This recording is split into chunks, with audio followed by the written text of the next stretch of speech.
안녕하세요. 유튜브에만 서식하고 있는 길에게 길을 묻다 하문입니다.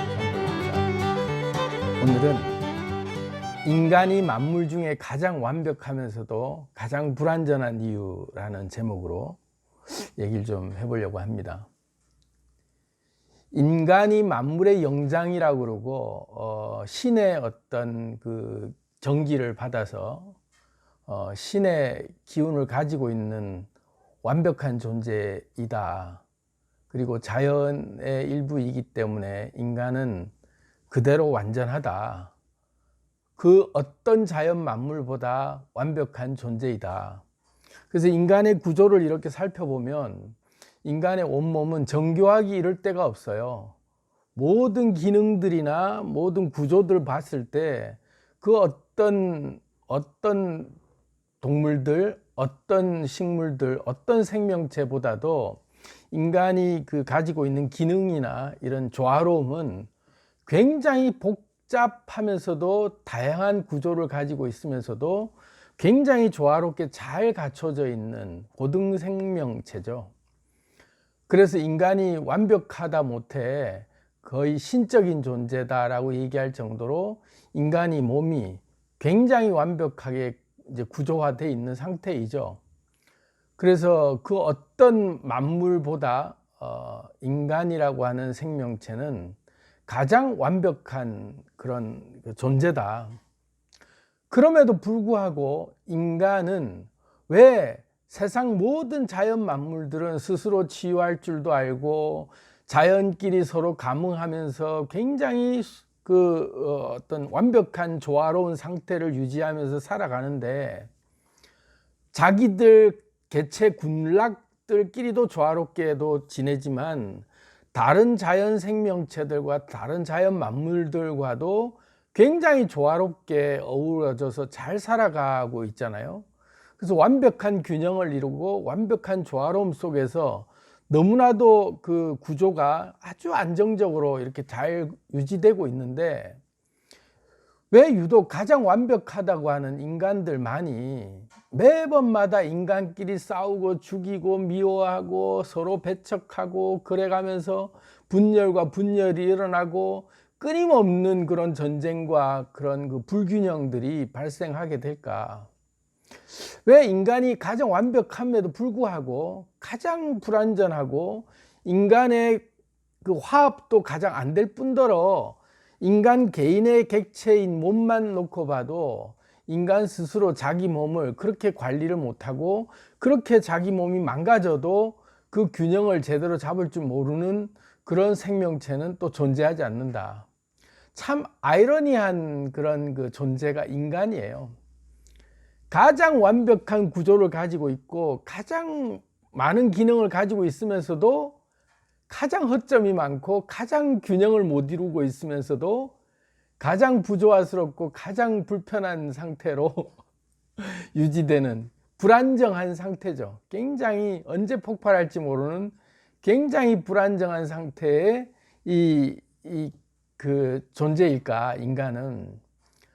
그래서 이제 이 인간이 완벽하면서도 불완전한 이유에 대해서 왜 그럴까? 인간이 가장 완벽한 것도 맞고 가장 불완전한 것도 맞다. 그 두 가지 논리는 다 맞다. 그럼 왜 그런 현상이 벌어질까에 대해서 우리가 오늘 좀 깊이 생각하면서 살면서 우리가 지혜를 좀 깨달아서 사는데 좀 더 편안하게 살 수 있는 오늘 또 한 가지를 이제 알을 깰 수 있도록 여러분하고 같이 얘기를 좀 나눠보려고 합니다.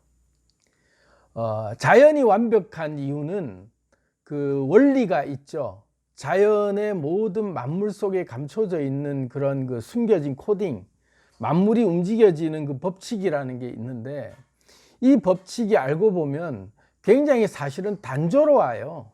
법칙이, 만물이 운행되는 법칙이 음양의 조화로움 속에서 이루어지는 게 만물의 법칙이죠. 음과 양이 조화롭게 이루어지도록 음이 되기도 했다가 양이 되기도 했다가 그 음양이 순환되면서 계속해서 그 음과 양의 순환 사이클 속에서 그 순환 사이클이 가장 안정적인 구조가 되도록 구조화되고 그렇게 해서 서로가 만물이 결합되는 과정들을 거쳐가는 게 그게 딱 원칙이 있단 말이에요. 그 근본 원칙은 음양의 조화예요. 음양의 순환의 원리다. 다시 말하면 에너지, 피타고라스가 뭐 그렇게 얘기를 했죠. 만물은 다 진동으로 이루어져 있다. 그리고 모든 만물은 숫자로 이루어져 있다. 이렇게 얘기를 했지만 그게 동서양을 통틀어 똑같이 논리적으로 맞는 주장이고 실제로도 그렇죠. 음과 양이라고 하는 것이 알고 보면 진동으로 이루어지는 거예요.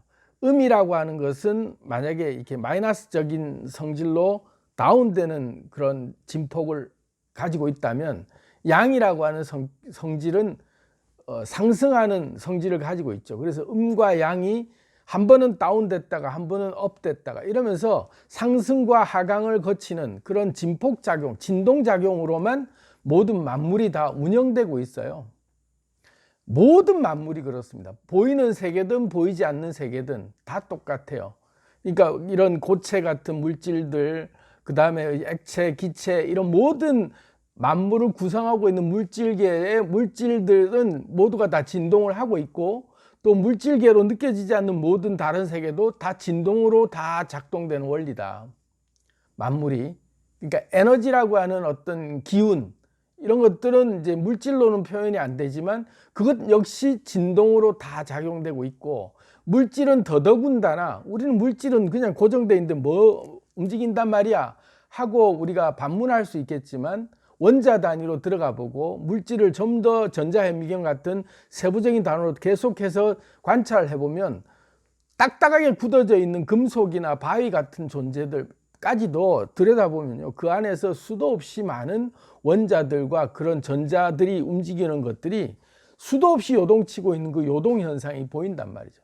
그러니까 만물은 굳어져 있는 것 같아도 어떤 물질이든 그 안에서 다 요동치고 있는 상태이죠. 모든 게 다 그래요. 아무리 뭐 느슨한 상태의 요동이든 딱딱한 더 진동폭이 좁은 상태의 요동이든 모두가 다 진동하고 있는 상태이죠. 그래서 이 진동을 이제 그 옛날에 1200년도에 과학자가 밝혀낸 거죠. 피보나치라고 아시겠지만 피보나치 수열하면은 뭐 익숙한 그 용어로 들리는 분도 있고 또 다소 또 뭐 음모론이나 뭐 이런 쪽으로 또 몰아가서 피보나치 수열 속에 뭐 수비학까지 연결해서 굉장히 신비롭게 얘기하는 것도 있지만 그냥 단순히 밝힌 거예요. 피보나치는 그냥 만물을 다 조사해 보니 다 일정한 그 규칙을 가지고 있더라. 수열을 다 이렇게 그 조합을 해보니 만물이 각 생명체마다 물질마다 가지고 있는 고유의 숫자들이 있더라. 조합이. 그 숫자 조합이 어떻게 구성되느냐에 따라서 물질의 형태들이 이 숫자는 다를지 몰라도 이 숫자가 나열을 해보면 일정한 패턴을 가지고 있더라. 그게 피보나치 수열이죠. 여기 적어놨지만 1 더하기 1 더하기 1 더하기 2 더하기 3 더하기 5 더하기 8 더하기 13 더하기 이렇게 쭉쭉쭉 연결되는 이 숫자가 피보나치 수열의 배열이에요. 그러니까 피보나치 수열을 모르시는 분을 위해서 잠시만 설명을 드리자면 피보나치 수열의 근본적인 그 원리는 그런 거죠. 밝혀낸 것은 앞에 자리 두 개를 합하면 그 다음 숫자가 나온다. 그러니까 1과 1을 합하면 2가 되는데 1과 1이 처음에 1이 있고 그 다음 숫자가 1이 있다면 1과 1을 더하면 1 앞에 두 자리가 1과 1이잖아요. 그럼 2가 되는 거고 그 다음에 앞에 또 두 자리를 더하면 1인데 1과 2가 이제 앞에 두 자리가 되겠죠. 그럼 1과 2를 더하면 3이 되는 거예요. 그리고 또 앞에 두 자리를 더하면 2와 3이 되잖아요. 그 2와 3을 더하면 또 5가 되는 거예요. 그리고 또 5하고 3을 더하면 8이 되고 이런 식으로 앞에 두 자리를 계속 합쳐보니 다음 숫자가 자동으로 그 조합이 되더라. 그게 피보나치 수열인데 이 수열이 그냥 뭐 수학에서나 얘기하는 거고 일상생활에 아무 관계없고 나하고 뭔 관계가 있는데 라고 넘어가실 수도 있지만 만물이 진동하는 원리 속에서 이 진동하면서 가장 조화롭고 완벽한 균형을 맞추는 원리가 보니까 피보나치가 알아낸 보니까 그 수열이 일정한 패턴이 존재하더라 이거죠. 앞에 두 자리 숫자가 합쳐졌을 때 다음 숫자가 조합이 그렇게 이루어진다라는 패턴이 일정한 패턴을 보이더라. 그게 피부나치 수열의 패턴 원리인데, 그게 꽃잎이든 해바라기 꽃잎이 됐건 모든 만물에 존재하는 물질들의 그 형태, 구조를 보니까 이 구조가 존재하게 되는 근본 원리가 1, 3, 5, 그 다음에 8, 13, 뭐 이런 식으로 쭉쭉쭉쭉 그 나열되는 그 구조화될 때의 그 조합되는 숫자가 그런 식으로 더해져 가더라는 거죠. 만물이 다 그렇게 형성되더라. 그래서 이 형성되는 그 만물의 형성되는 과정이 보니까 그렇게 형성되고 조합이 되는 원리들이 알고 보니까 벌집 모양 구조라든지 이 모든 구조들이 왜 그렇게 하냐 봤더니 이 진동이 일어나면서 진동과 진동이 서로가 중첩되는 과정 속에 가장 안정적이고 가장 그 완벽한 조화로운 균형을 이룰 수 있는 그런 패턴을 만들려고 조합이 되다 보니까 이제 그 다시 또 이제 물리학 얘기를 하자 보면 원자라고 하는 최소 단위의 물질이 원자와 원자 간의 결합이 기본적인 이제 물질이 되는 과정이거든요. 그러니까 원자와 원자끼리가 결합이 돼야 물질이 되는 건데, 흔히 다시 말씀을 드리자면 수소 원자와 산소 원자가 결합이 돼야만 수소 원자 2개와 산소 원자 하나가 뭉쳐졌을 때 비로소 H2O라고 하는 물이라고 하는 분자가 생성이 되는 거예요. 그러니까 우리 눈에 드러나는 물질이 드러날 때는 물 분자로서 물이라고 하는 입체감을 가진 물질이 만들어질 때는 원자들 간의 결합이 기본인 거죠. 원자들 간의 결합을 할 때 분자가 되는데, 이 분자가 모였을 때 분자들이 한 개만 가지고는 물질이 안 되는 거예요. 구조화가 돼야 되는 거죠. 그러니까 분자들끼리 다시 모여서 구조화되는 과정을 거쳐가는 게, 그게 이제 분자식이 되면서 구조화되는 과정을 겪는데, 이 물질이 만들어질 때는 최소 단위 원자들이 전자들끼리의 이 진동, 전자는 다시 말해서 마이너스와 플러스 간의 이 진동에 의해서 움직이면서 옥텟 규칙에 의해서 최외곽 전자의 껍질에 8개가 꽉 차야만 안정화되는 원리에 의해서 원자들끼리 전자들 같은 주파수를 가지는 그런 전자들끼리 끌어당김을 하면서 원자가 결합하게 되는 원리가 옥텟 규칙이라고 하는 원칙 속에서 8개 최외곽 전자들끼리 조합을 서로 맞추려고 하는 그런 그 원리 때문에 조합이 되는 거거든요. 그런 조합이 되면서 분자가 되는데, 이 분자가 되는 다음에 이 분자들끼리 다시 또 결합을 하는 과정 속에서 물질이라고 하는 그런 그 질량이 생기는 거예요. 질량이 그렇게 해서 만들어지는데, 이 질량이 만들어질 때 엄청나게 많은 분자들이 모여야 유의미하게 우리 눈에 보이는 그 입자라고 하는 눈에 보이는 알갱이처럼 보여지는 입자가 비로소 되는데, 아보가드로 법칙에 의하면 6.023 곱하기 10의 23승계의 탄소 원자가 모여야 12g이라고 하는, 우리가 눈에 비로소 측정 가능한 12g의 물질로서 드러날 수 있는 입자가 될 때, 그게 비로소 1몰이다 해서 이제 측정을 한 값이 아보가드로 그 법칙, 그래서 이제 1몰이라고 이제 또 규정을 지었잖아요. 그게 화학에 다 나오잖아요. 그 1몰은 분자라고 하는 탄소 원자 알갱이가 모였는데, 이 탄소 원자 알갱이가 몇 개가 모여야 되냐면은 6.023 곱하기 10의 23승계의 탄소 원자가 모여야만 12g이라고 하는 그런 눈에 자그맣게 보여지는 물질 정도밖에 안 되는, 그 정도의 어마무지하게 많은 원자들이 모여야만 물질이 되는 거예요. 그렇다 보면 물 분자가 우리가 눈에 보이고 마시는 이런 물들이 그냥 단순해 보이고, 물 하면 물 한 덩어리가 뭐 별로 안 되는 것 같아도, 이 수소와 산소 원자가 어마무지하게 많이 모여서 물이라고 우리가 비로소 느껴질 만한 정도의 질량이 되려 그러면 엄청나게 많은 물 분자들끼리 모여서 그 물 분자 덩어리가 돼야만 우리가 마실 수 있거나 눈에 보이고 흘러간다, 뭐 이렇게 입자로 느껴지는 상태가 되는데, 그러려면 이게 결정체가 되는 과정 속에서 물 분자의 결정체라고 여러분들이 보셨는지 모르겠지만, 그런 뭐 인터넷 쳐보면 많이 나와요. 물을 삽시간에 얼려 놓으면 알갱이, 물 분자의 그 얼음 알갱이가 입자화 되잖아요. 그 입방체에 아주 정교한 입방체 모양이 딱 되는데, 그 입방체 모양으로 탁 구조화되어 있는 상태인 거죠. 물 분자의 결정체라고 하는 입방체 모양이 있다는 거죠. 그게 어떤 상태냐면, 그게 일정한 패턴을 보이더라. 그 패턴이 뭐냐면 가장 안정적인 구조를 만들어서 가장 자기들끼리 밀집도, 가장 집적도가 높아질 수 있게 하려면 어느 정도 조합으로 어떤 구조로 모여야만 얘들이 가장 많은 숫자와 가장 안정적으로 붕괴되지 않는 구조를 가질 것인가. 그게 자연 법칙이 딱 정해지기를 그 피보나치가 그걸 밝혀낸 거죠. 아, 이게 일정한 수열이 존재하고 패턴이 존재한다. 그 패턴이 알고 보니까 이렇게 구조화되는 과정 속에서 일정한 그 형태를 가지려면 수의 조합이 이렇게 모여서 이런 패턴을 이루어야만 가장 안정적인 패턴으로 우리가 봤을 때 이렇게 보여지는 물질적인 모양이 딱 구조화될 때 붕괴되지 않는 안전선이 만들어지더라.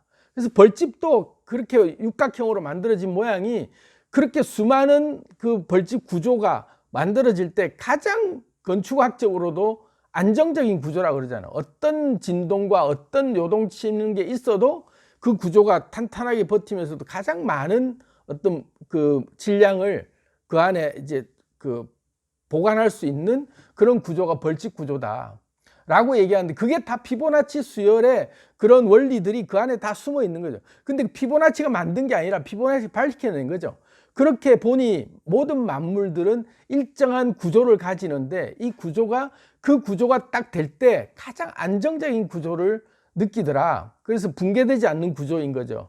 그래서 구조화되는 과정 속에서 가장 완벽한 형태, 안전한 형태를 갖추기 위해서 그런 패턴을 가지더라. 그게 피보나치 수열의 근본 원리인 거죠. 그래서 만물이 만들어지는 원리들은 다 그런 일정한 패턴 원리를 가지는데, 이 패턴 원리가 그렇게 순조롭게 잘 만들어지면서 조화롭게 이루어졌을 때 비로소 모든 게 안정화되어 있는 느낌이 드는 거예요. 그리고 우리가 인간의 눈으로 봤을 때나 만물이 돌아갈 때 가장 사이클이 완벽하게 맞춰 돌아간다라고 할 때는 그 피보나치 수열과 같은 자연의 수열이 그런 안정화 구조가 딱 갖춰져 있는 상태로 형성이 된 상태, 그것이 자연 만물의 현재 상태인 거예요. 그게 모든 동물이든 식물이든 그 세상에 존재하는 어떤 그 입자들, 물질들이든 간에 다 그 원칙에 이제 맞춰서 입각해서 돌아가고 있다. 자연 만물이 다 그렇게 돌아가는 거예요. 그러니까 자연이 이렇게 완벽한 거죠. 구조화가 잘 되어 있는 거예요. 정확하게 돌아가면서도 정말로 안정적이고 딱 그렇게 자기 스스로 조화롭게 맞춰갈 수 있는 균형이 잡혀지는 그 원칙이 피보나치 수열을 보면 그런 원리에 입각해서 돼 있더라. 그리고 또 한 가지가 좌우대칭이 근본적으로 이루어지게 돼 있다. 모든 만물은 딱 좌우를 딱 반으로 나누면 딱 대칭 상태로 완벽하게 조화롭게 딱 맞춰져 있다. 그게 자연의 원리가 그렇게 구성되는 원리, 음양의 조화처럼.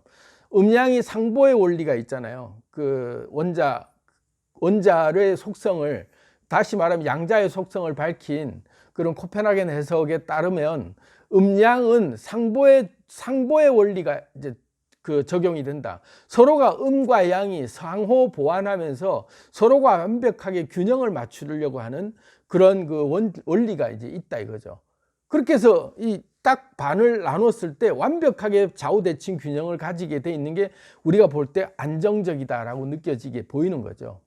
그리고 1대 1.1, 1.618, 6018인가? 어쨌든 그 비율도 황금 비율이라고 우리가 얘기하는 그 비율도 다 피보나치 수열의 그런 어떤 배열에 입각해서 다 구성이 돼 있을 때 우리가 안정적으로 보이고, 구도도 가장 황금 비율이라고 느껴지는 안정적인 구도처럼 보여지는 그런 원리가 다 자연 만물 속에 배어 있는 수열의 원리죠. 그 패턴이 존재하는 거죠. 자, 그렇게 돌아가는 게 만물인데, 우리 인간은 그러면 그런 피보나치 수열에 입각해서 자연 만물의 음양의 조화로운 그 조화 속에서 완벽하게 그렇게 돌아가고 있느냐라는 걸 봤을 때, 인간은 그 피보나치 수열과 예외로 돌아가는 경우가 너무 많아요. 그래서 굉장히 오류가 많아. 인간이 에러가 많고 막 고장도 나고, 인간은 알고 보면 병이 나거나 이러면 스스로 못 고치고 막 이상하게 막 점점 더 그냥 막 그냥 한꺼번에 자기 스스로를 망치게도 하고 그런 아주 복잡한 구조를 가지고 있죠. 인간이 그런 거예요. 자연 동물들이나 식물들은 무슨 사태가 오거나 어떤 환경 속에 딱 막닥뜨리면 가장 빨리 적응하면서 그 자연 환경에 순응하면서 조화롭게 그 자연의 일부가 돼버려요. 그러면서 자기 스스로를 보호하고 그 안에서 구조화되는 과정 속에 자기가 맞춰가는데, 인간은 그러지를 못해요. 인간은 뭐 오만하기도 하고 뭐 그렇게 표현할 수 있지만, 그럼 왜 인간이 그러냐라고 생각을 해보면, 인간에게는 선택이라고 하는 그런 선택의 근본적인 그 권리가, 권한이 주어져 있는 그런 생명체이라서 그런 거예요. 선택할 수 있다, 인간은. 동물은 선택을 못하냐? 식물은 선택할 수 있어요. 동물도 선택하고 식물도 선택하는데, 그 선택하는 과정은 보면 동물이나 식물은 어떻게 선택하느냐 하면은, 이 자연의 조화로움 속에서 음양의 상보의 원리라든지 피부나치 수열 같은 그런 수열, 그리고 그 좌우대칭의 원리, 그리고 전기중화의 원리, 이런 모든 그 중화를 시켜 나가는, 가장 그 조화롭게 맞춰 나가는 것에 이 동물이나 식물은 근본적으로 거기에 맞춰서 선택하고 그렇게 따라갈 수 있도록 자기의 이 구조가 그렇게 돼 있어요. 의사결정권이라고 하는 그 결정권이 자기 임계융합 진동에 딱 맞게 태생적으로 그 임계융합 진동을 애초부터 벗어날 수 없도록 창조된, 그렇게 물질화돼 버린 존재인 거죠. 다시 말하면 구조화가 너무 단단하게 된 거예요. 자기 임계융합 진동이라고 하는 그 융합 진동이 너무나도 단단하기 때문에 자기 틀을 절대로 벗어날 수 없는 그런 자기만의 어떤 그 고유 임계융합 진동을 가지고 있어요. 그래서 한번 동물로 태어나거나 한번 식물로 태어나거나 한번 그 자리에 심겨지거나 한번 어느 환경에 거기서 딱 있으면, 동물이나 식물은 그 바운더리, 자기 나와바리라고 하는 자기 그 바운더리에서 벗어나는 것을 못해요. 그게 이제 임계융합 진동에 자기 스스로 거기에 아예 자기가 그냥 선택을 한다고 해도 그 융합 진동 아래에서 움직이도록 구조가 돼 있기 때문에, 식물이나 일반 다른 동물들은 그 움직임이 그 틀 안에만 다 갇혀 있지만, 인간은 자기 임계융합 진동을 이렇게 타고 났어도 스스로 이 자아를 벗어버리고 자기 프레임을 벗어나서, 다시 말해 자기 임계융합 진동이 아닌 다른 임계융합 진동을 스스로 조율하면서 바꿔가면서 계속 틀을 바꾸려고 하는 그런 그 선택의 그 의지가, 틀을 바꾸는 선택의 의지까지도 인간에겐 주어졌다. 그게 인간이 가진 권리이자 권한이자 그 특징이죠. 인간이 가지고 있는 유일한. 그래서 인간에게만 있는 것이 뭐냐면 선택이라는 건데, 이 선택은 프레임을 선택할 수 있는 권리예요. 자기 임계융합 진동을 스스로 진동수를 높일 수도 있고 낮출 수도 있는 그런 권한이 주어진 게 인간이다. 자, 이 말을 달리 얘기하면, 인간은 어떤 존재냐면 피조물이기도 하지만, 일반 피조물들은 그냥 단순히 자기가 피조물로 정해져 있는 그 아이덴티티를 그대로 그냥 유지한 채로 살아갈 수밖에 없는 그런 임계융합 진동에 딱 갇혀져 있는 상태로 물질화돼 있다면, 인간은 창조주라고 하는 그 근본적인 물질이 만들어지는 과정 속에서 그 창조주로서 물질을 만든 근원적인 주체이기 때문에, 자기가 만든 세상에 자기가 피조물로 들어와서 창조주이면서도 피조물이 돼서 피조물의 임계융합 진동 상태에서 그 피조물의 임계융합 진동 값을 경험하기도 하고, 창조주로서 피조물을 가지고 또 다른 임계융합 진동을 만들어내는 그런 창조 경험을 하기 위해서 인간이 만들어진 거죠. 인간의 근본 속성이 그래요. 그래서 창세기에도 차 한잔 할게요.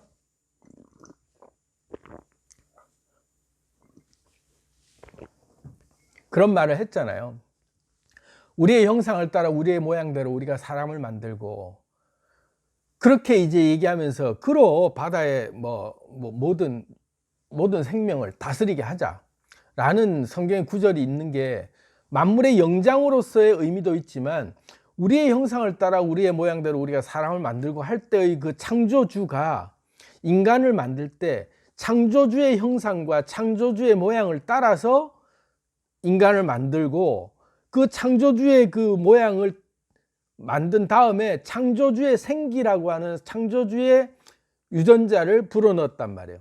그래서 인간이 피조물이 만들어지는 그 근본적인 그 원리 속에는 창조주가 스스로 자기의 모양을 본떠서 아바타를 만들고 그 자기가 만든 세상을 경험하기 위해서 자기의 유전자를 심어 넣어서 로그인해서 창조주가 이 자기가 만든 세상을 플레이하고 싶어서 들어오게 만든 게 근본적으로 성경에는 그렇게 암시를 해주고 있죠.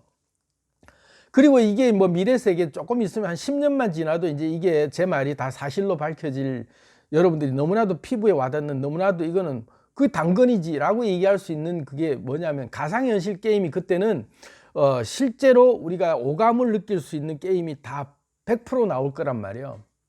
가상현실 세계 속으로 들어간 순간 오감 체계라고 하는 인간이 우리가 생활 속에서 느끼는 모든 후각, 감각, 이 오감 체계를 그대로 VR 세상에서 다 느끼는 그런 게임 세상이 온단 말이에요. 왜냐하면 내 신호만 주면 그게 충분히 가능한 거기 때문에 앞으로 한 10년만 지나도 VR 게임들이, 그런 게임들이 무지하게 쏟아져 나오게 돼 있어요.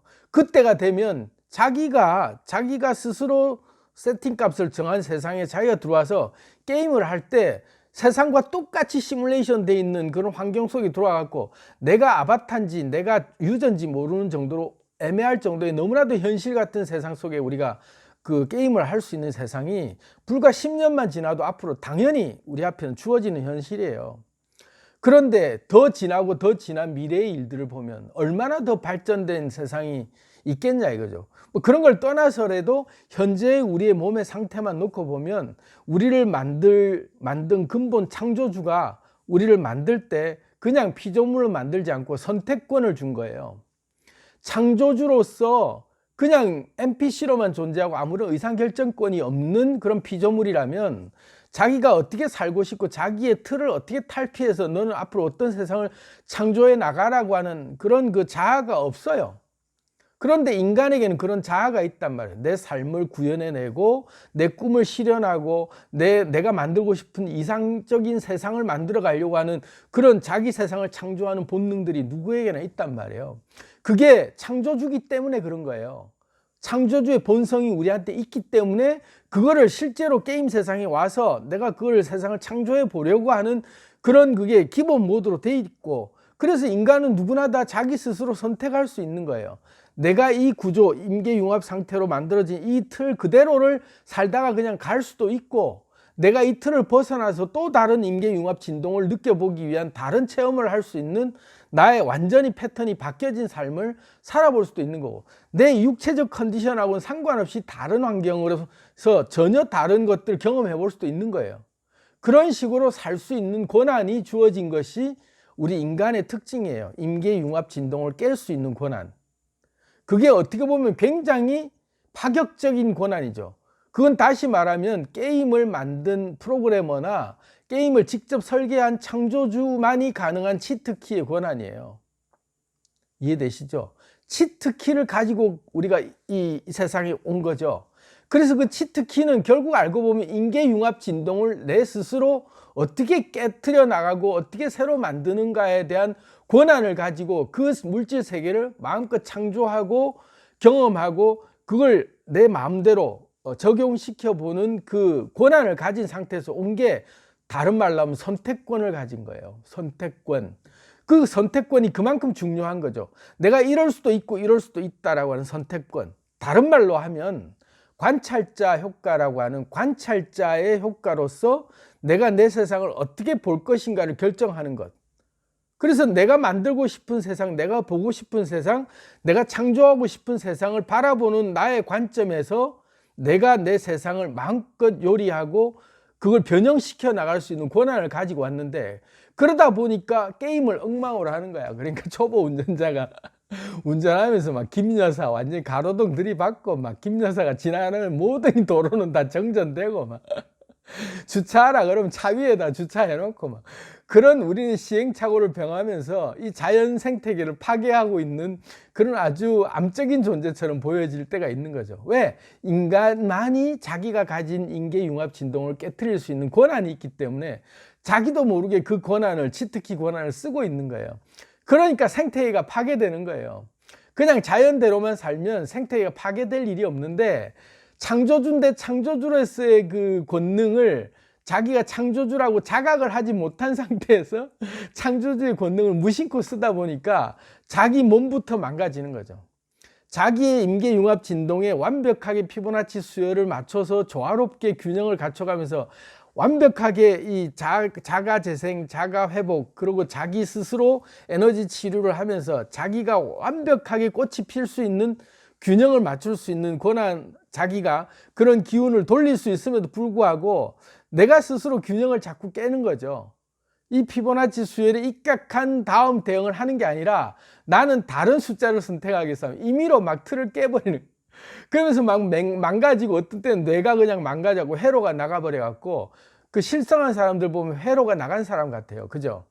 막 헛소리하고 다니고 막 비실비실 웃고 막 이상한 데 다니고, 그러면서 그냥 막 같은 행동 반복하고 하는 거 보면 딱 마치 로봇이 어디 하나 회로가 망가져갖고 지 맘대로 뱅뱅 제자리 맴도는 것처럼 하는 행동을 보이는 인간들이 있단 말이에요. 그런 인간들 딱 보면요, 딱 봐도 회로가 나갔다, 뇌 회로가 망가진 것처럼 우리의 인간의 근본적인 회로가 나간 거, 망가져 버린 거죠. AI가 망가져 버린 거예요, 아바타가. 그런 상태에서 자기가 이제 컨트롤이 안 돼. 그러니까 포기하고 로그아웃 해버리니까, 그러니까 얘는 망가진 생태로 사는 거야, 그냥. 이제 유저가 버린 거야, 얘를. 이제 그런 상태가 되는 거죠. 또 그렇지 않고는 자기가 계속 괴로워하는 거죠. 내가 이 임계융합 진동을 깨트려 놓고, 이 임계융합 진동을 깨트렸다니 다른 게 아니라 내 조화가 전기 중어서 미시세계 속에서는 에너지 값들이라고 하는 각각의 원자들이 가지고 있는 차지가 있어요. 각자의 에너지 값들이 다 있어요. 세포가 100조 개가 있으면 100조 개의 세포마다 각자의 자기 값들이 있어요. 자기가 내고 싶은 소리들이 있단 말이에요. 이 손, 오른손, 왼손 다 구분이 되어 있지만 이 각각마다 다 자기가 하고 싶은 소리들이 있어요.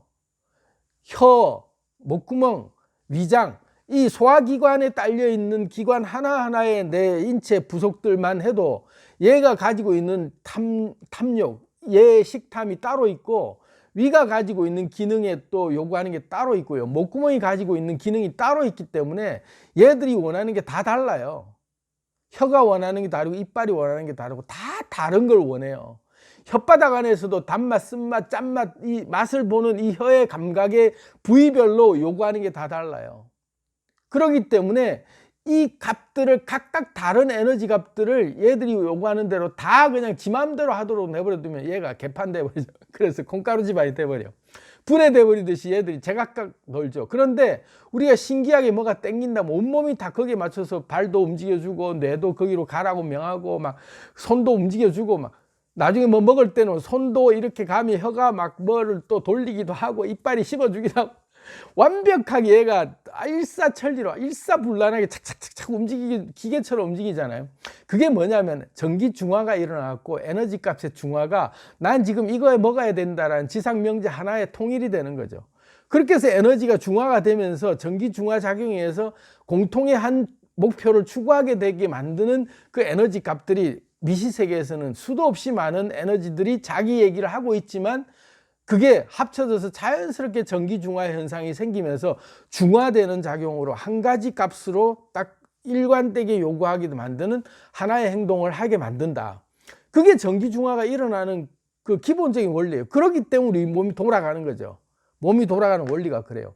그런데 어떨 때 그게 안 될 때는 몸 따로 머리 따로 다 따로 노는 사람들을 보면은 내 속에 자아가 몇 개 있다라고 얘기할 때, 실제로 이중인격, 또 이중자라고 얘기할 때 다중인격 같은 그런 그게 될 때는 이 말했다가 막 그렇게 그 귀신 들린 사람이라고 우리 흔히 얘기하는 그런 다중인격체들 보면 비실비실 웃다가 막 화냈다가 수시로 얘가 어디로 튈지 모르는 자기 속에 전기 중화가 일어나지 않는 거예요. 에너지 값이 세팅이 돼 가지고 딱 하나의 공통된 자기 지향성을 가진 뭔가를 못하게 만드는 그런 균형이 깨진 상태예요.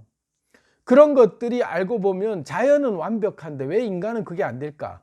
키를 갖고 있기 때문에, 치트 키를. 그래서 얘가 초보 운전자야. 김 여사가 돼가지고 지 맘대로 막 사고치고 다니는 거죠. 그렇게 사고치고 다니는 현상이 생기는 것들이 알고 보면 선택권을 주어졌기 때문에 그렇다.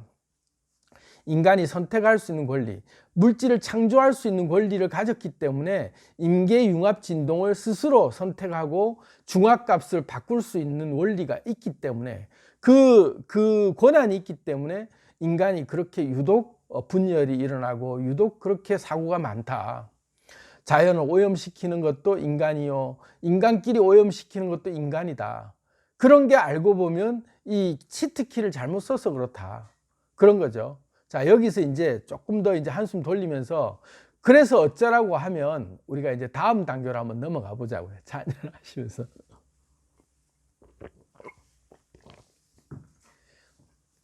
인간이 자기 중화, 전기 중화라고 하는 중심값, 뭐 다시 말하면 중용이라고 하는 중간에 자기 에너지 중화를 시킬 수 있는 그걸 딱 중심을 잡고 임계융합 진동을 자기 스스로 틀을 깨는 다른 어떤 경험을 할 때 일관되게 딱딱딱 다음 단계로 넘어가서 지가 진짜 하고 싶은 게 뭔지를 알고 가고 그 중심을 잡고 갈 수 있는 자기 중심 체계에 로그인 한 상태에서 가게 되면 전기 중화가 완벽하게 컨트롤이 돼요.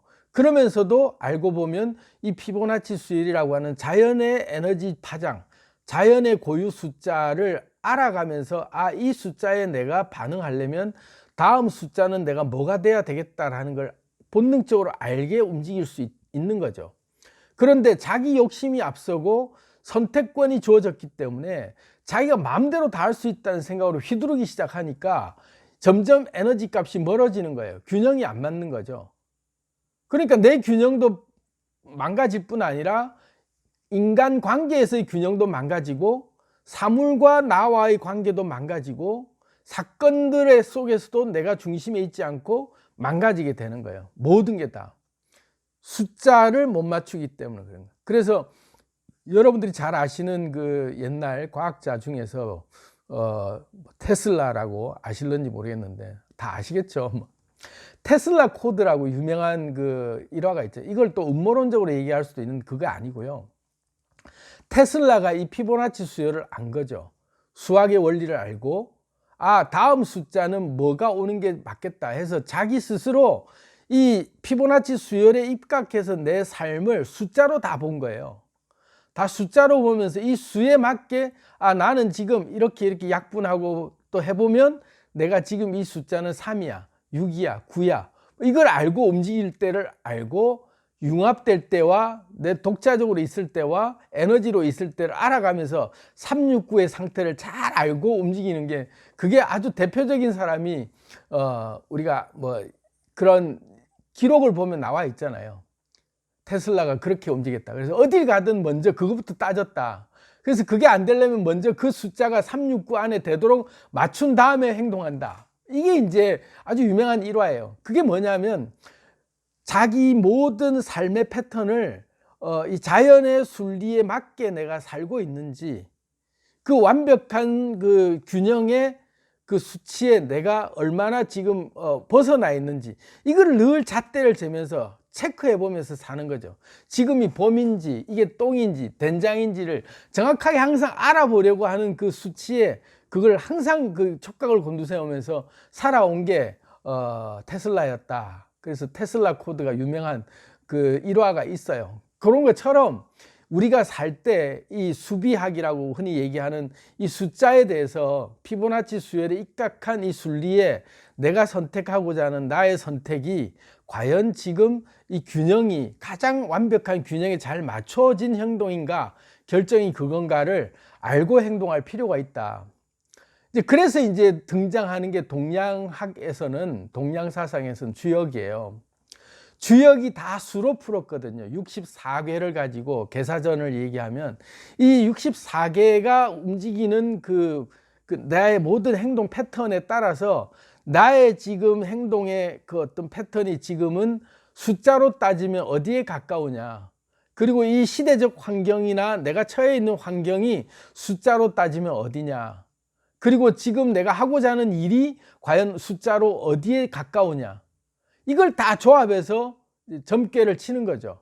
그 점괘를 친다는 게 이 다 수비하게 테슬라가 그 테슬라 코드를 짚어보듯이 피보나치 수열에 입각해서 나의 이 지금 현재 상태가 내 주변의 환경이랑 내가 얼마나 완벽하게 균형을 잡힌 상태로 내가 지금 결정을 했는가, 그게 올바른 결정을 할 수 있는 내 지금 그 포지션인가, 이런 것들을 보는 게 이제 주역에 대한 근본적인 그게 다 그 안에 담겨 있어요. 그래서 주역을 공부해 보면 되게 재밌어요. 64개를 가지고 자기 성명학을 가지고 무슨 운세를 푼다거나 이렇게 밖에는 우리가 지금 그거를 잘 활용을 안 하는데, 사실은 그게 아니에요. 내가 지금 뭐 좌로 가야 될지 우로 가 이 사업을 해야 될지 이거 점치는 데 용도로 뭐 주역의 점괘를 가지고 쳐보자 이렇게 해서 남한테 가서 그렇게 따져보려고 하고 막 그러는데, 그렇게 보시면 어긋나고요. 그런 원리가 아니라 자연의 원리는 우리가 본능적으로 알아요. 왜냐하면 동물들이나 식물들은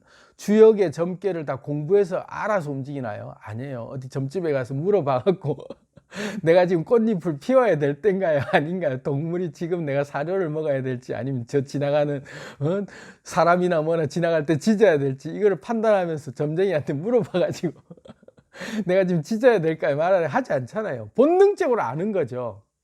모든 자연 만물은 본능적으로 알게 돼 있어요. 내가 지금 어떤 포지션에, 내가 지금 음인지 양인지, 내가 지금 봄인지 여름인지 가을인지 겨울인지에 대한 내 계절에 대한 그걸 근본적으로 안단 말이에요. 동물들은 그 미물들도 아는데, 인간이 왜 모르냐면, 인간은 지가 다 할 수 있다는 그 무소불위의 치트키를 가졌기 때문에 틀을 깨버렸어. 지 임계융합 진동을 깨버렸기 때문에 지 임계융합 진동이 뭔지를 몰라. 내 주파수가 지금 뭔지 똥인지 오줌인지도 모르고 막 설쳐대니까 자기 주파수도 모르고 남의 주파수도 모르고 인접해 있는 상대의 주파수가 뭔지도 모르고 아무것도 모르는 상태가 되면, 그러면서 지 맘대로 해버리는 거야. 그러니까 다 엉키는 거죠. 그럴 때 조용히 내면으로 들어오는 거예요. 자기 내면을 들여다보면서 내 임계융합 진동부터 짚어봐야 돼요. 소크라테스가 그랬잖아요. 너 자신을 알라. 그래서 지금의 내가 어떤 상태인가, 지금의 내가 누구인가를 알아야 돼요.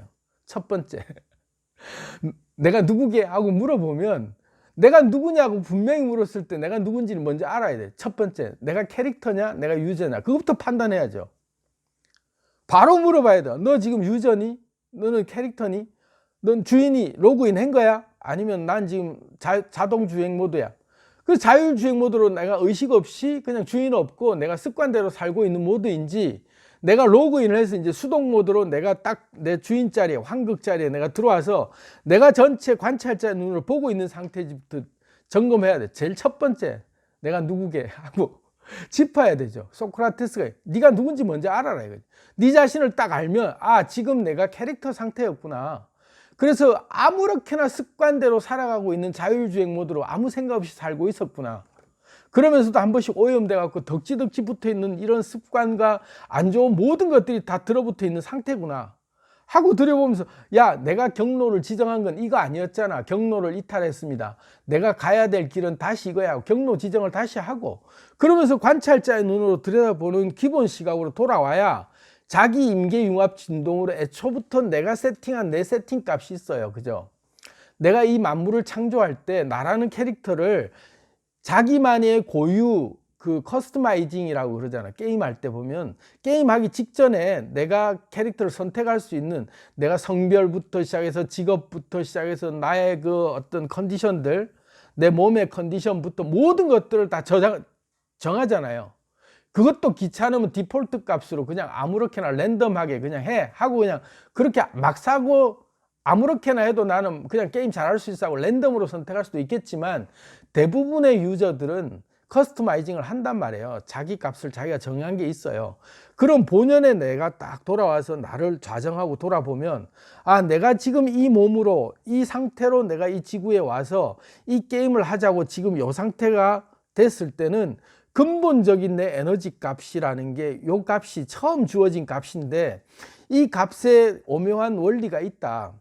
커스터마이징의 근본 원리가 그거예요. 유전자 값이잖아요. 나한테 이런 유전자 고유 코드로 나를 코딩한 거에는 다 근본적인 오묘한 비밀이 있는 거죠. 타고난 유전자 팔자인 거예요. 내 유전자 팔자를 이렇게 만들었을 때는 오묘한 신의 뜻이 있다.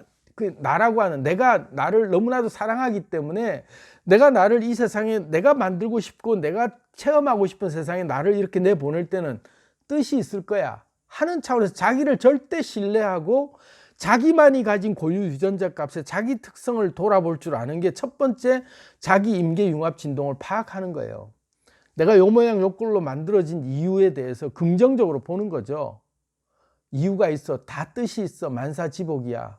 모든 것들이 내가 오묘한 나의 신묘막측한 나의 설계에 의해서 만들어져 있는 완벽한 상태야. 이 상태가 아무것도 고칠 게 없는 상태야. 그게 언제나 덕지덕지 들러붙어 있는 나쁜 습관과 잘못 갔을 때 AI 상태로 잘못 내가 막 이 세상을 잘못 창조하고 만들어놨던 그 모든 오류가 범해져고 내 몸이 망가져서 현재의 상태를 보는 게 아니라 내 몸이 근본적으로 태생으로 나를 이렇게 만들었을 때 유전자 고유 값이라는 게 있단 말이에요. 내 속에서도 원하는 진짜로 내가 원하는 것부터 내 지금 환경 속에서 내가 이 환경에 굴복하라는 게 아니라 나에게 이 환경이 주어졌다는 의미는 무엇일까부터 돌아보는 거죠. 내가 대한민국에서 태어났으면 태생적으로 이걸 고칠 수 없는 근본적인 태생의 어떤 유전자 값이잖아요.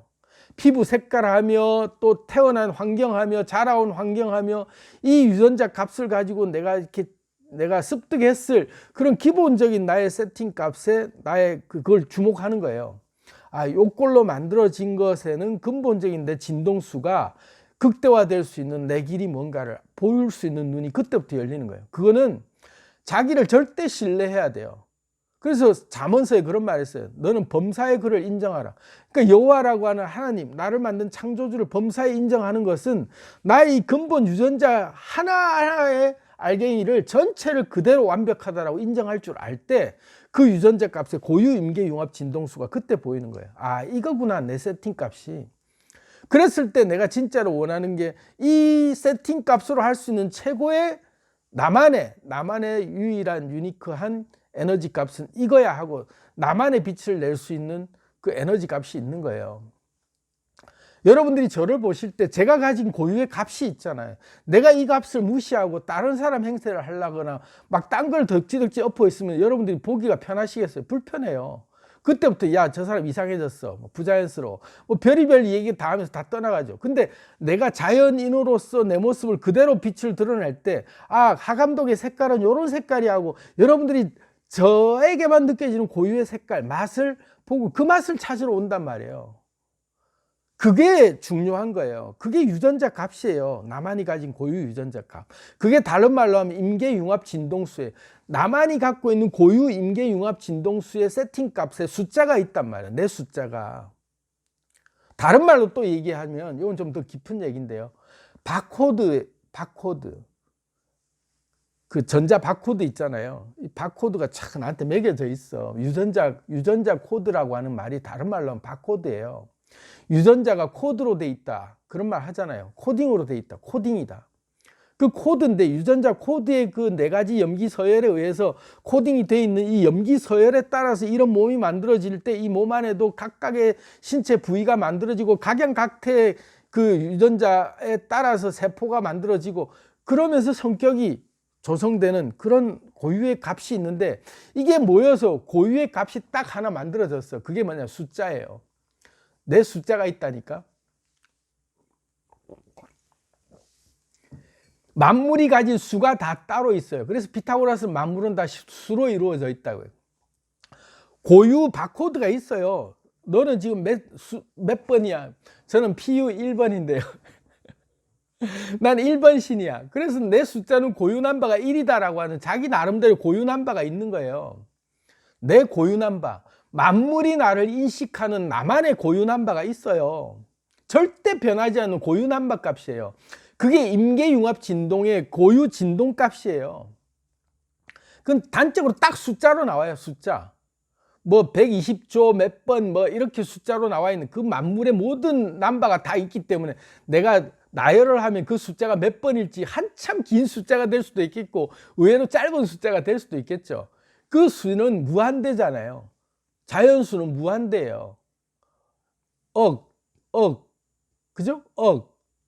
조, 경, 해, 더 넘어가선 무량대수부터 구골까지 유튜브에 지금 제가 올리는 그 유튜브에 구글이 달리 구글이 아니고 구골이라고 하는 우주의 숫자가 있잖아요. 어마무지하게 동그라미가 많이 붙은 숫자가 어마무지하다. 그래서 구골이에요. 구골. 그 구골 같은 숫자가 붙어져 있는 나만의 고유 숫자가 있어요. 은하계에 수많은 별들이 몇 쪽의 별이 있을지도 모를 정도의 숫자가 별들도 그만큼 많고 그 별들에 서식하고 있는 각양각체의 생물들도 숫자가 그만큼 많은데 그 숫자를 다 나열해 보면 정말로 구골 같은 어마무지한 숫자가 나오겠죠.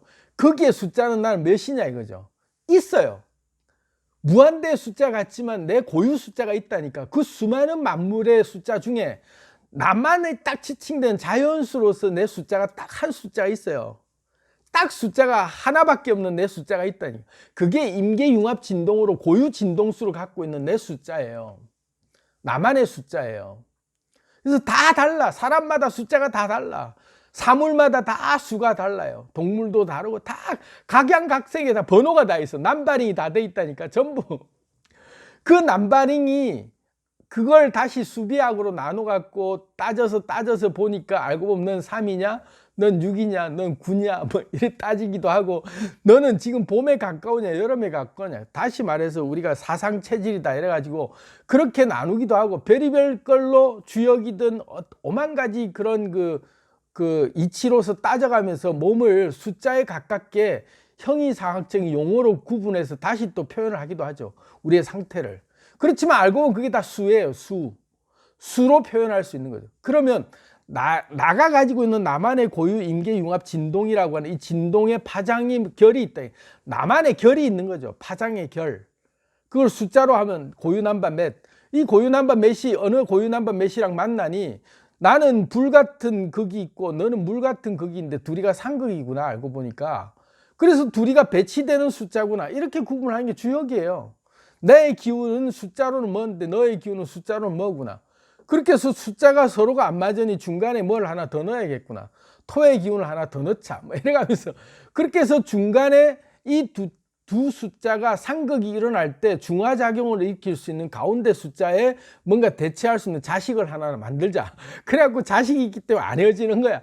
이런 식으로 모든 게 다 균형을 맞춰갈 때의 중간에 중화시키는 숫자가 또 하나 나오죠. 그런 거를 만들어 가면서 행동을 하게 만드는 지혜를 우리가 깨달아 갈 수 있는 거예요.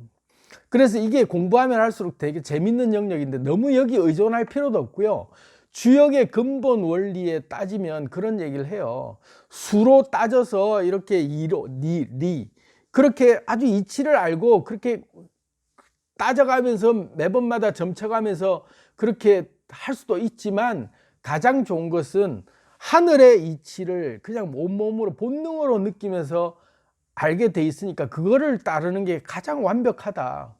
점괘를 매번마다 쳐봐가면서 지금이 뭐냐 이렇게 따질 필요 없이 나의 본능의 소리, 나의 본능의 에너지와 저쪽의 본능의 에너지는 알지 말래도 알게 돼 있는 에너지들이니 조금만 귀를 열고 눈을 그쪽에 관심을 두면 그게 공감이 되면서 에너지는 느껴지게 돼 있다. 그 주파수가 느껴지면 아 얘가 좀 세네? 그럼 내가 좀 이렇게 유하게 맞춰주고 또 내가 세게 나올 때는 제가 또 유하게 맞춰지고 내가 세게 나오는데 제가 강하게 나올 때는 서로가 부딪히니까 아닌 개비하고 돌아설 수도 있는 거고 그런 걸 보면서 그게 감정에 휘둘릴 게 아니라 그런 눈으로 보면서 객관적으로 보면서 아 내가 창조주로서 물질 세계에 내 세상을 창조하러 왔는데 알고 보니 고유 진동수가 다 있는 진동수를 지금 내가 이 진동수를 넘어서서 다른 진동을 경험하려고 지금은 탈피하고 있는 중이구나.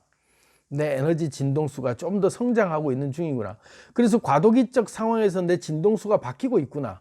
그게 그 사춘기 시절이 우리가 다 아는 그런 못 말리는 사춘기 시절, 또 7살 시절, 그런 그 시절들이 있단 말이에요. 인간으로서 한번 자기의 진동수가 탈피되는 시절들이 있어요.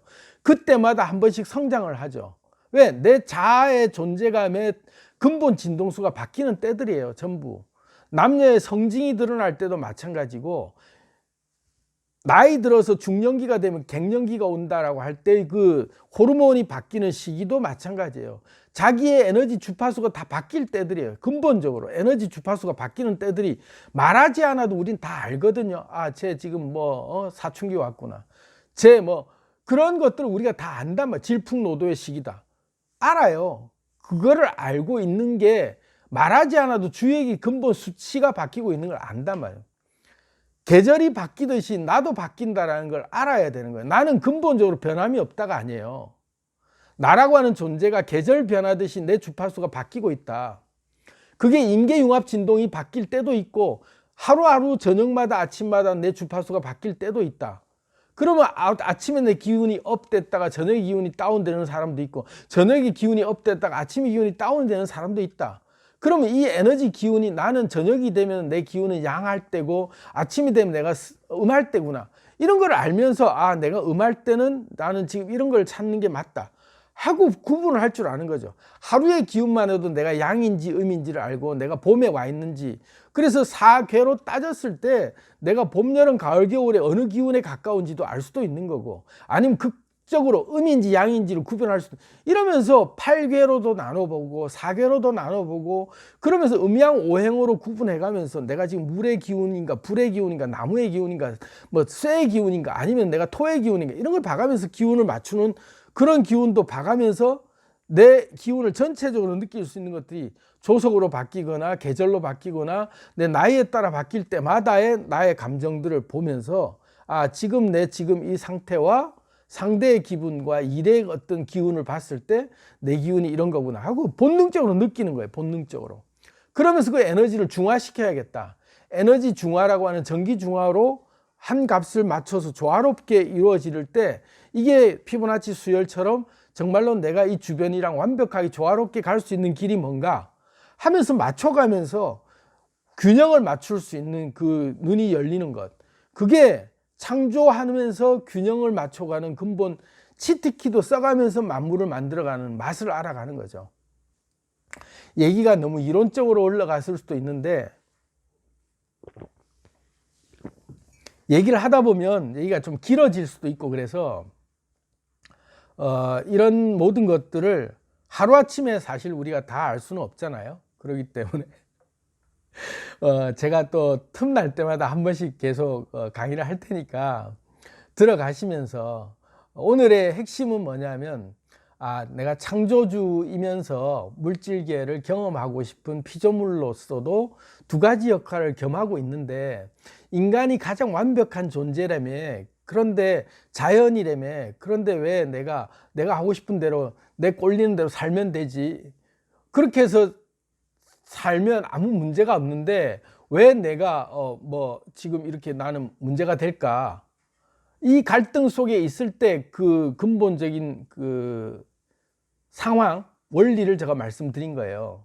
자연이라고 완벽한 게 아니거든 이라는 말을, 자연은 원래 완벽한데 네가 자연이 아니고 네가 창조주로 자연을 파괴하러 왔다니까. 자연을 네가 새로운 자연을 만들려고 와가지고 네가 네 스스로 임계융합 진동을 깨가면서 물질을 창조하다 보니 무리수가 생기고 선택하는 걸 마음껏 할 수도 있는 자유권 때문에 새로운 물질을 만들 수 있는 6생 7, 8, 9라고 했을 때 그 9로 만들어가는 과정 속에서 다양한 물질을 창조해 나가는 과정에 임계융합 진동을 네가 깼기 때문에 네 융합 진동이 깨진 상태를 모르고 있을 때 힘든 거였어 라고 알면 되는 거예요. 네가 완벽하다며 할 때의 자연의 완벽함은 그 아까 말했던 그런 피보나치 수열과 같은 자연은 완벽한 조화와 균형을 이루려고 하는 그런 근본 원리에 따라서 이 원자들 간에 결합하는 그런 속성을 잘 따라 맞추는 게 자연인데, 내가 자연이면서 창조주기 때문에 내가 또 새로운 물질을 창조하는 그 균형을 깨는 작업을 하는 게 창조의 작업인데, 이 창조의 작업을 하다 보니 내가 균형을 깨는 속에 나도 모르게 내가 이 깨진 균형 속에 내가 혼란에 빠지고 힘들어 했구나. 근데 다시 돌아오는 거죠. 그래서 균형을 맞추면서 창조해 나가는, 그러니까 균형의 순리대로 순응하면서 살아라 이게 아니라, 창조를 하되 물질의 창조 원리는 완벽한 균형을 맞춰 나가는 그 맛을, 그 룰을 알고 거기에 맞춰서 창조해 나가면 굉장히 조화로운 물질 세계를 창조해 나갈 수 있는 그런 비결이 있다. 그러니까 자기 균형을 깨더라도 인계융합 진동을 벗어나서 다른 인계융합 진동과 융합해 나가면서 새로운 물질을 만드는 과정 속에 이 수열이 돌아가는, 자연이 자연스럽게 구조화돼 가는, 분자들끼리 모여서 분자 구조화되는 그 과정 속에 패턴이 존재한다. 그건 절대 법칙이다. 패턴은 이 절대 법칙이라고 하는 옥텟 규칙과 같은 그런 안정화되는 작업 속에 비로소 완벽한 조화로움이 되고 좌우대칭이 이루어지면서 아주 상보의 원리가 딱 맞아지는, 음양의 조화가 중심이 잡혀지는 그런 조화로움 속에서 만물을 창조해 나가야 되는데, 네가 다 할 수 있다고 무소불위의 권리를 휘두르고 돌아다니다 보면 온갖 때 깽판 치면서 김여사가 되고, 그러다 보면 네 스스로 게임 포기하고 그냥 회로 탁 나간 상태로 어버버 하다가 그냥 로그아웃 해버린다. 그러니 이번 판 나가리 시키지 않으려면 제대로 중심을 잡을 수 있도록 이 원리를 알고 근본적인 속성을 알고 게임을 만들어 보자, 물질을 창조해 보자, 뭐 이런 차원에서 오늘 제가 이론에 입각한, 원리에 입각한 얘기를 오늘 한번 드려봤습니다. 제 얘기가 공감이 되시면 좋아요, 구독, 그리고 많은 공유 부탁드리겠습니다. 감사합니다.